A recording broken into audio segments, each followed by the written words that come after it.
Happy birthday, Grandpa. Happy birthday, Grandpa. Anybody else? Joe, you want to do it now? All right, pull the thing out of your mouth. Say it. All right. Karen? Yes. Happy birthday, Grandpa. Princess Karen Devlin. Here comes Megan. Happy birthday, Grandpa. Happy birthday, Grandpa. Happy birthday, Grandpa. Here comes Joe. Come on, he's got it out. He's got it out. Okay, maybe later. Happy birthday, Grandpa. Are you going to remember where you left off with your story? Absolutely. You're going to say happy birthday, Grandpa? Happy birthday, Grandpa. I think that was twice for you. Happy birthday, Grandpa. Thank you. Happy birthday, Grandpa. Happy birthday, Grandpa. Happy birthday, Grandpa. Happy birthday, Grandpa. Birthday, Grandpa. Happy birthday, Grandpa. All right. Happy birthday, Grandpa. All right.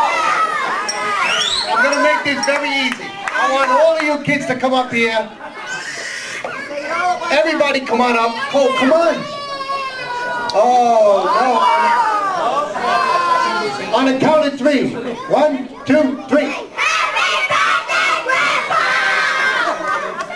Okay, everybody sit down. I'm going to put on my magician's cap and make everybody disappear.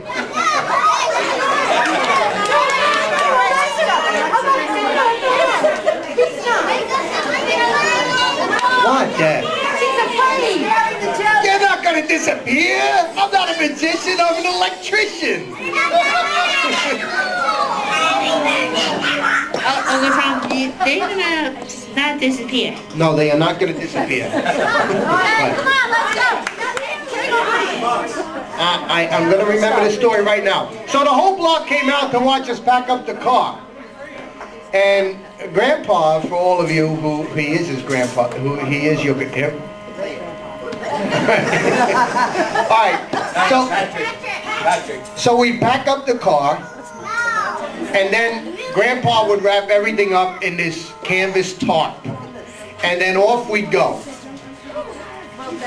And we get to the campground, and the first thing we had to do was police the site. We had to get every rock and twig off the site. And then we put down these 1/4-inch rubber mats. They were like 4 feet by 4 feet. And we put down these 1/4-inch rubber mats. And then we had to erect this tent, which was as big as this room. It said Barnum and Bailey on the back. No, it was 10 by 16 pound, 10 by 18 tent.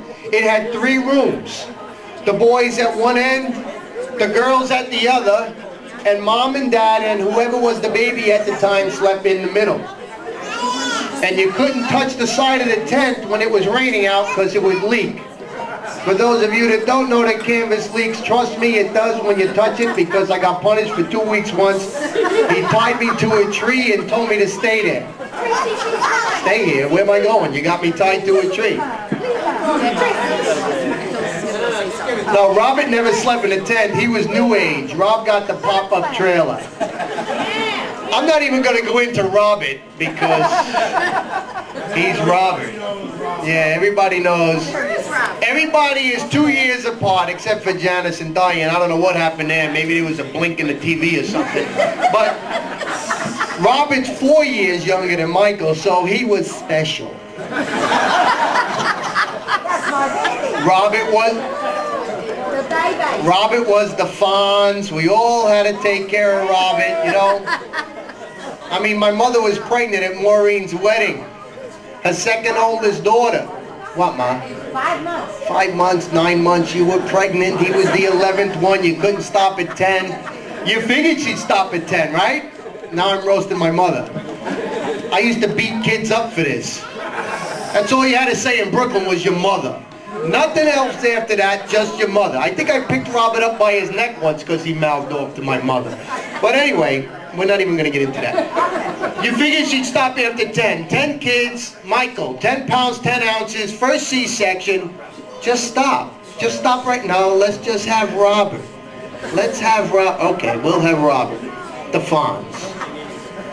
Look at him, he's hiding under the table. Alphonse, you better tell him to shut up, he's making fun of me. Okay. So we go camping.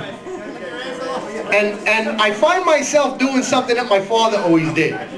He'd pull into the cheapest gas station, and he'd get out of the car, and I always wondered why he went like this as he was walking away from the car. He was airing it out a little bit because he was so hot, because he's got these big mouth kids in the back of the car, and he didn't want to run the air conditioner. You ready, Joe? You ready to say it? No, we had water coolers. Nope. Okay, the second memory that I have of my father, because that first one was a little drawn out, was he was the strongest man on the planet. We lived in a house in Brooklyn, as you all know, and the first time I ever saw a repairman in my house, it was a very unfortunate situation. It was when my father had his first heart attack, and we had the bathroom remodeled. And to bring out a funny part, it was the first time we ever had a shower in the house. We always used to have to take baths, and boy was I chafed. Because you could stay in the bed as long as you want, and it was your little private time in the house, you know? You weren't sleeping with your two brothers in the same bed. You weren't sharing a bedroom with your 5 older sisters. You had your own little time in the bathtub. And as long as you had a good healthy meal, it could be a little enjoyable, if you know what I'm talking about. So, we finally got a shower. I'm going off on a little bit of a vector here, but I got to tell you the shower story. And, you know, my parents stayed at my house the last time they were up from Florida, and my father still, to this day, takes a shower the way he taught us to take a shower. And here's how it goes. You step into the bathtub. You turn on the water. Now, I know there isn't a single person in this room that doesn't have the last name Golding that takes a shower this way, because why in God's name would you get in the bathtub and turn on the shower and wait for that water to hit you in the face? You gotta let it run for like 2 or 3 minutes, or in my son's case, 5 or 6 minutes. And then you get in the shower, right? No, not in Dad's house. In Dad's house, you step in the shower, you turn it on.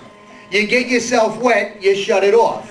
You lather yourself up, including shampoo, and then you turn it back on again. Rinse everything off, shut it off, and get out.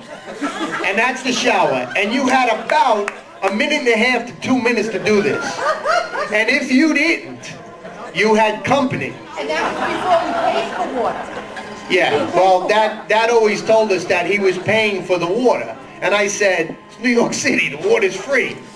They told